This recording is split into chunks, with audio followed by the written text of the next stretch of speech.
And 9.5 is live today, and today I'm going to share you the 5 comps I believe are going to be the strongest and most challengers players are going to play them. By the way, I've been challenger multiple times. I finished challenger rank 60 around something like this at the end of Sen 9. I played PBE, I also observed many top players, so I'm pretty sure and confident about these comps that are going to be good in this meta. So I already wrote the guide and you can find multiple comps on it. The link is in the description. It's Tacter, it's the sponsor of the channel as well, but it costs you nothing to just go there and watch the guides. On this video, I'm going to add multiple details to add on top of it so you guys will have a better understanding of these comps. Okay, so let's start with the first comp. I think this comp is the most reliable. I think also this comp might be one of the most contested focus comp that most people will play, at least at the first day, a second day, until we start to learn more and more different comps and how to play them. So this one, it's normal, I put it first, is Azir Silco Strategist. You have different variations of this comp. I'm going to show one that's really relevant in case you have different items, but the one I want to describe first is this one. So obviously it's very similar to Azir Lux Strategist. We had this at 9.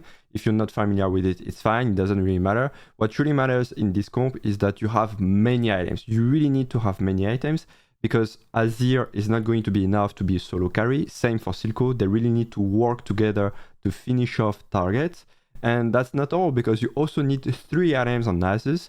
The reason is, since you play Shurima, and now you only need 2 Shurima to have one of them to ascend, you need to make sure it's Nasus who ascends. This is so important, because Nasus will help you by, I don't know, an extra 10 seconds that you need to finish off targets and kill slowly but surely with Azir and Silco. One of the things I really like about the item rework is Nature's Tooth, because this item just is so perfect for Azir. It gives him attack speed, gives him AP, and whenever he casts with his soldier, which happens quite a lot, he gains even more attack speed. So I think also this is why you don't necessarily need a Ginzu, even though Ginzu is not a bad item, I'm not saying that.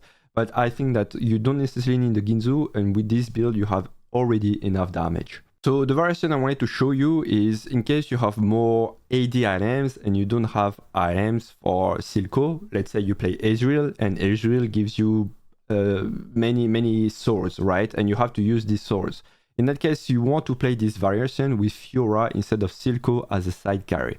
So if you play Fiora, obviously you have to change the comp a little bit. You have to make sure you add at least 1 challenger, and Naafiri is actually nice, because even if you don't have 4 Shurima, it doesn't matter. What matters is that it gives challenger, but also Darkin. That goes very well with Aatrox, obviously. So both will work together quite well. And then after, you want to have Demacia, Queen, and Jarvan is already here. So you just have Queen instead of Misfortune. And in that case, you will have the Radiant Sterex gauge on Fiora, so she will have tons of AD, sorry, and tons of health as well. So this is very valuable. In that case, your duo carry will be Azir and Fiora, and once again, make sure that Nasus is the one with having the most items, so he will be able to ascend with instead of Azir. Alright, let's go with the second comp. This one is a little bit special because it's not something you can force. It's actually Piltover, right? So Piltover changed a little bit, not in the sense that the synergy changed, but rather how we play Piltover and how to cash out with Piltover and win the late game. So during the PBE, I know that Aphelios got buffed a little bit, and it's a little bit hard to tell exactly now how it is, but during the PBE, it was much better to play around Silco rather than Aphelios, because Aphelios was not dealing enough damage to help you cash out at level 7. So in that case, you want to have Piltover in stage 2. Obviously, you need to have around stage 2, 2-1, 2-2, and 2-3 could be okay, depending on how you manage to play after. But you need to have it very early and then lose all the fights possible. And let's say around stage 3-6, 3-7 is around that moment you want to push level 7 and try to cash out with Piltover by winning a fight. So when you roll at level 7, you will try to find Silco. You will need to prioritize Silco's items. So when you go to the carousel, try to get items for Silco. And then after, you can start stuffing Aphelios or Frontline, obviously. And from that point, once you cash out, you can get tons of gold. You push your levels. Maybe you have a Tactician's Crown, so you can add more items. You can units. You can add, for instance, 4 gunners if you have the space. So that's really nice. But that's pretty much how you want to play it. One good thing you want to have is to have Virulent Plague. That's the only zone mode that's great on Silco. Otherwise, if you don't have this, there's a chance that you kind of give up Piltover if the T-Hex is not strong enough in the late game and you just play better units. So now let's talk about Ionia and Vanquisher. So during PBE, actually the version with 4 Juggernauts was stronger than 6 Ionia. The items are more or less the same. I will show you the items again. But with last patch between PBE and live, they kind of nerfed 4 Juggernauts and 6 as well. But here we don't play 6 Juggernauts. And they kind of buffed 4 Vanquishers. So I'm thinking that maybe this version is now better. Obviously, it's much stronger if you have an Ionian emblem and you can put that on Nyla. There's no issue with that. It's much easier to play. They also buffed Shen, so Shen is actually tankier. So this is why I think this version has a chance to be better than this version, even though this version was stronger in PBE. But that's more or less a prediction. So the way you want to play, right now Nyla is stronger than Xayah, so you want to stuff Nyla first and then Xayah. If there's a patch where Xayah is buffed and Nyla is nerfed, we will want first to stuff Xayah over Nyla, obviously. But right now it's important to try to stuff Nyla first. For Xayah, you want to put her Last Whispers. I know that Xayah can remove armor with her spell, but this is flat armor, so it can stack on top of a percentage armor shred, so it goes very well together. She can reduce armor like very fast on targets, so Nyla can deal even more damage. That's why you want to position both always on the same side and targeting the same units. That way Nyla just has better DPS overall. Okay, for the next comp, it has actually many variations. I wanted to show you the 2 strongest variations about Slayers and Rogue. So obviously, if you have a Slayer emblem, I think this is like kind of Exodia in a sense, because 6 Slayers provide so much damage, and you can get that on Katarina. So she'll get even more damage because rogues now are really scary. And if you play 6 Slayers, you have actually multiple options. Here I showed you one when you reroll for Katarina and Queen, but actually you want potentially to reroll Katarina and Kiana, Katarina and whatever, and then after you play Mordekaiser as your main carry and with Aatrox next to it. It really depends on your situations, and I think this is why like I could make like 10 versions of Slayer rogues, but you know, like it's very situational on what you hit first, on the items you hit first, and how you can maybe be contested or not, this kind of stuff, and the augments as well. So this version is really nice. If you play around Katarina and Queen, you want to push level 7 and reroll for these units. You want to prioritize, of course, items for Katarina and items for Queen. And then after whatever leftover items, you can put that on Mordekaiser later.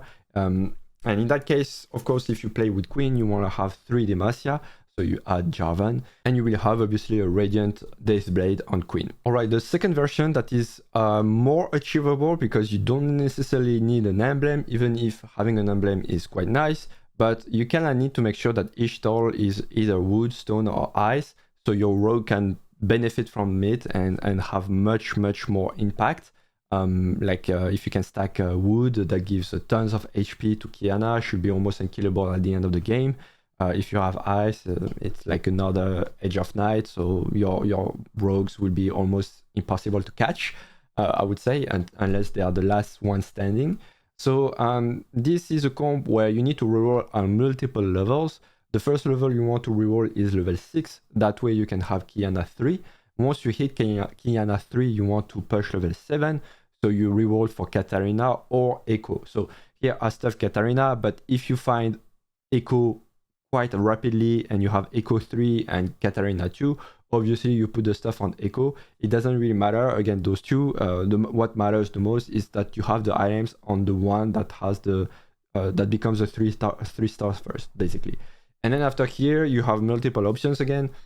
You can decide to ignore Ishtar, sorry, if the bonuses are not that great, and instead you add more Slayers, so 4 rogue, 4 Slayers.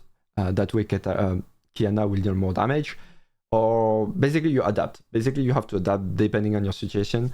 And eventually there's one that's kind of a combination of these two, is like if you have 2 emblems, let's say 2 Slayers or 1 Slayer, 1 rogue, You can play 6 layers with 4 rogues.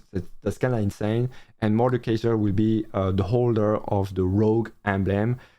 It's very scary when you have Mordekaiser that can do that, honestly. So yeah. And finally, the last comp I want to share with you today is 7 Bilgewater. So 7 Bilgewater got a small adjustment before going live. The base damage of the cannonballs are slightly slower, but the amplification of damage dealt by the team is higher. So in that sense, it just means that maybe it's harder to snowball in the early game, but in the late game, when you have a lot of damage with Nyla and Misfortune 3, you will literally double the damage of your units because it got buffed to 100% if I remember correctly. So here it shows 90%, but it's 100% on live.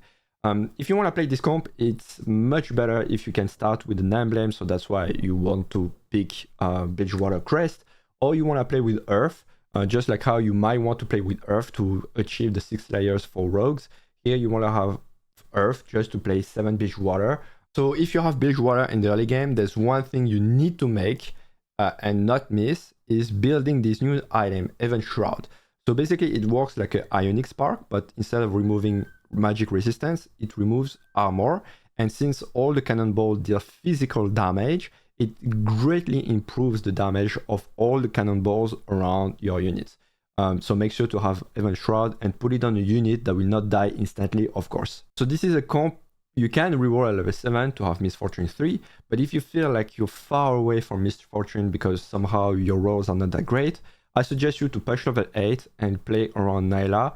And because at level 8, you also have more chance to find Gangplank. So you have 2 ways of playing. Either you reroll Misfortune, or if you feel like you're too far from that and you can't reroll her, you play around Nyla, and that way you can still have an excellent late game comp. Because I can tell you that with 7 Bilgewater, your first carry, your first DPS, will mostly be the cannonballs, and then after you have either Nyla or Misfortune, but most of the time the cannonballs will be your top DPS. So tomorrow or the day after, I will release on a guide about rogues and slayers, because I think these comps have multiple variations and all of them are super strong but very situational, and you need to understand in what conditions you can play this version or this version.